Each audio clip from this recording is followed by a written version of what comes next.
2 దశాబ్దాలుగా ఇండస్ట్రీని ఏలుతున్న త్రిష 42 ఏళ్లు వచ్చినా ఇంకా సింగిల్గానే కొనసాగుతుంది. గతంలో రానాతో డేటింగ్, ఆ తర్వాత ఎంగేజ్మెంట్ క్యాన్సిల్ అవ్వడం లాంటి సంఘటనలు ఆమె వ్యక్తిగత జీవితంలో ఎన్నో మలుపులు తీసుకొచ్చాయి. తాజాగా దళపతి విజయ్ విడాకుల వ్యవహారంతో త్రిష పేరు మరోసారి నెట్టింట హాట్ టాపిక్ గా మారింది. స్టార్ హీరోయిన్ల కెరియర్ కంటే వాళ్ళ పర్సనల్ లైఫ్, పెళ్లి గురించే నెటిజన్లు ఎక్కువగా ఆసక్తి చూపిస్తుంటారు. ముఖ్యంగా వయసు పెరుగుతున్న స్టార్స్ ఇంకా సింగిల్ గానే ఉన్నారంటే చాలు సోషల్ మీడియాలో రకరకాల పుకార్లు పుట్టుకొస్తుంటాయి.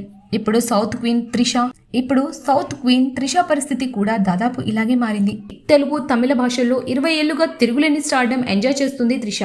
వర్షం, గిల్లీ, కృష్ణ, పొన్నియిన్ సెల్వన్ లాంటి ఎన్నో బ్లాక్ బస్టర్ హిట్స్ తమ ఖాతాల్లో వేసుకున్నారు. క్రేజ్ ఏమాత్రం తగ్గకపోవడంతో రెమ్యునరేషన్ కూడా భారీగానే తీసుకుంటోంది. ఒక్కో సినిమాకు 3 కోట్లకు పైగా ఛార్జ్ చేస్తున్న త్రిష బ్రాండ్ ఎండార్స్మెంట్ల ద్వారా సుమారు 9 కోట్లు సంపాదిస్తుంది. హైదరాబాద్లో 6 కోట్లు, చెన్నైలో 10 కోట్ల విలువైన ఇళ్లతో పాటు కోట్ల విలువ చేసే 4 లగ్జరీ కార్లు ఆమె సొంతం. కెరియర్ పీక్స్ లో ఉన్నప్పుడు 2015లో చెన్నైకి చెందిన బిజినెస్ మ్యాన్ వరుణ్ మనియన్తో త్రిష ఎంగేజ్మెంట్ జరిగింది. ఫ్యాన్స్ అంతా హ్యాపీగా ఫీల్ అయ్యారు. కానీ 5 నెలలు తిరగకముందే ఎలాంటి కారణం చెప్పకుండా ఆ ఎంగేజ్మెంట్ ను ఆమె క్యాన్సిల్ చేసుకుంది. దీనిపై 2 ఏళ్ల తర్వాత ఓ ఇంటర్వ్యూలో క్లారిటీ ఇచ్చింది. నాకు పెళ్లి మీద నమ్మకం ఉంది, కానీ సొసైటీ కోసం వయసు అయిపోతుందని పెళ్లి చేసుకోకూడదు. నిజమైన ప్రేమ ఉంటేనే చేసుకోవాలి. నా మైండ్ సెట్ కి తగ్గ అబ్బాయి 25 ఏళ్ల వయసులో దొరికి ఉంటే అప్పుడే పెళ్లి చేసుకునేదాన్ని అని కుండబద్దలు కొట్టింది. తనకు సమాజం కంటే మనసు కలిసిన వ్యక్తితో జీవితం పంచుకోవడమే ముఖ్యమని తేల్చి చెప్పింది. త్రిష పర్సనల్ లైఫ్ అనగానే అందరికీ ముందుగా గుర్తొచ్చే పేరు టాలీవుడ్ హీరో రానా దగ్గుపాటి. వీళ్ళిద్దరూ చాలా కాలం పాటు రిలేషన్షిప్ లో ఉన్నారని అప్పట్లో కోలీవుడ్, టాలీవుడ్ కోడే కూసింది. పార్టీలు, ఈవెంట్లలో ఎప్పుడూ కలిసి కనిపించినా తమ లవ్ను అఫీషియల్గా ఎప్పుడూ ఒప్పుకోలేదు.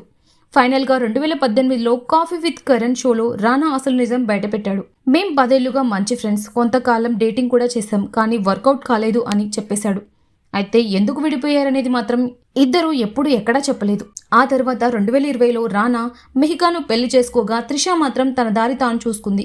అందం, అభినయం ఉన్న త్రిష మాత్రం పెళ్లి కంటే తన వర్క్కే ఎక్కువ ఇంపార్టెన్స్ ఇస్తూ వస్తుంది. అయితే ఇప్పుడు కోలీవుడ్ స్టార్ విజయ్ విడాకుల మ్యాటర్లో త్రిష పేరు తెర మీదకు వచ్చింది. విజయ్ భార్య సంగీత విడాకులకు అప్లై చేయడంతో దానికి కారణం త్రిషతో ఉన్న అఫైరే అంటూ సోషల్ మీడియాలో నెటిజన్లు రచ్చ చేస్తున్నారు. గతంలో విజయ్ పుట్టినరోజుకు త్రిష పెట్టిన పోస్టులను ఇప్పుడు వైరల్ చేస్తున్నారు. కానీ దీనికి సంబంధించి ఎలాంటి ఆధారాలు లేవు. గతంలో లాగే ఈ రూమర్స్ పై కూడా త్రిష హుందాగా సైలెంట్ మెయింటైన్ చేస్తుంది. ప్రస్తుతం తన దృష్టంతా సినిమాలపైనే పెట్టింది త్రిష. టాలీవుడ్ లో మెగాస్టార్ చిరంజీవి సరసన విశ్వంబర సినిమాలో నటిస్తోంది. కాలీవుడ్లో సూర్య 45వ ప్రాజెక్ట్, అలాగే మలయాళంలో మోహన్ లాల్తో రామ్ సినిమాలు చేస్తుంది. 42 ఏళ్లు వచ్చినా సమాజం ఏమనుకుంటుందో అని ఆలోచించకుండా తనకు నచ్చినట్లుగా బతుకుతూ ఒక ఇండిపెండెంట్ ఉమెన్గా రాణిస్తోంది.